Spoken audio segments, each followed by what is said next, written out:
Tudo bem, galera? Professor Marcelo Rocha, professor de Física. Hoje a gente vai fazer um exercício da apostila.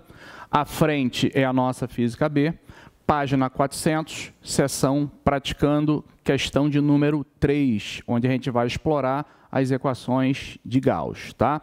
Vou ler para vocês a questão inicialmente, vocês acompanham aí na nossa apostila. A questão 3 é uma questãozinha da PUC 2016, que fala o seguinte: determine o raio de curvatura, em centímetros, de um espelho esférico que obedece às condições de Gauss e que conjuga, ou seja, forma de um determinado objeto, uma imagem invertida de tamanho igual a 1/3 do tamanho do objeto e situada sobre o eixo principal desse espelho. Sabe-se que a distância entre a imagem e o objeto é de 80 centímetros. Então, galera, vamos lá. O autor fala que esse espelho esférico é um espelho de Gauss. Então, se ele é um espelho gaussiano, a gente já viu que ele atende a certas condições, e por atender a essas condições, a gente pode se dar o luxo de usar determinadas expressões matemáticas na resolução do exercício. Então, vamos à nossa questãozinha 3. Aqui, do lado esquerdo, eu coloquei os dados elencados aqui pela nossa questão. Então, ele falou que a imagem é invertida, que o tamanho da imagem é 1/3 do tamanho do objeto. Lembrando que, como convenção, a gente usa para tamanho de imagem letra I e para tamanho do objeto letra O.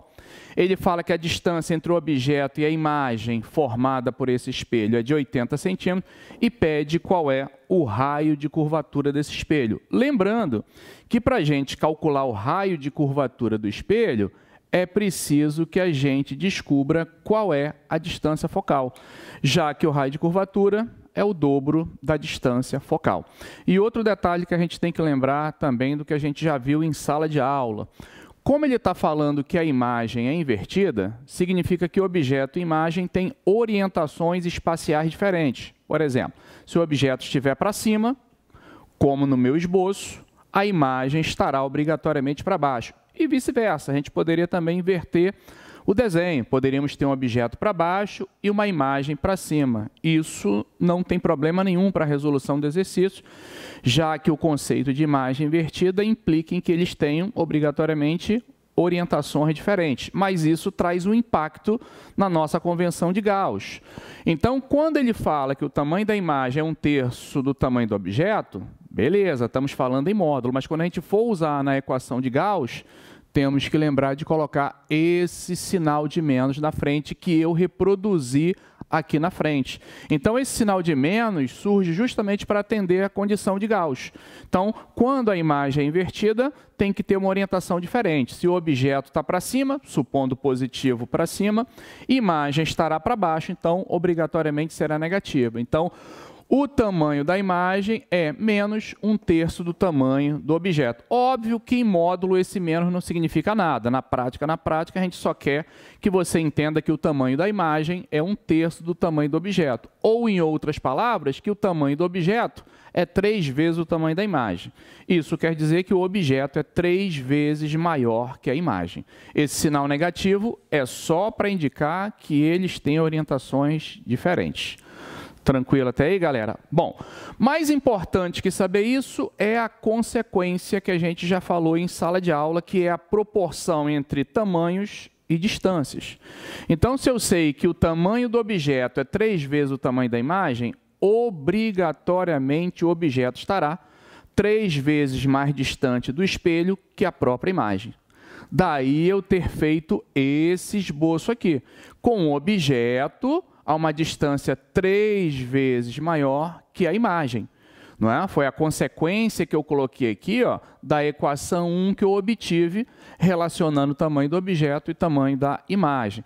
Então, no meu esboço, você tem um objeto, representado pela letra O, a uma distância P do vértice do espelho, a imagem representada pela letra I, a uma distância P' desse mesmo vértice, sendo que P, essa distância, é 3 vezes P'. Como eu sei disso? Pelo fato do tamanho do objeto ser 3 vezes maior que o tamanho da imagem. Mas, professor, se aqui tem menos, eu não deveria botar menos aqui? Você pode até colocar menos, não tem problema nenhum. Lembrando que lá na frente a gente vai ter que trabalhar com módulo, porque P e P' são distâncias, e distâncias negativas não existem dentro da física. Então, como a gente vai trabalhar com módulo, isso não vai influenciar para a gente, tá bom?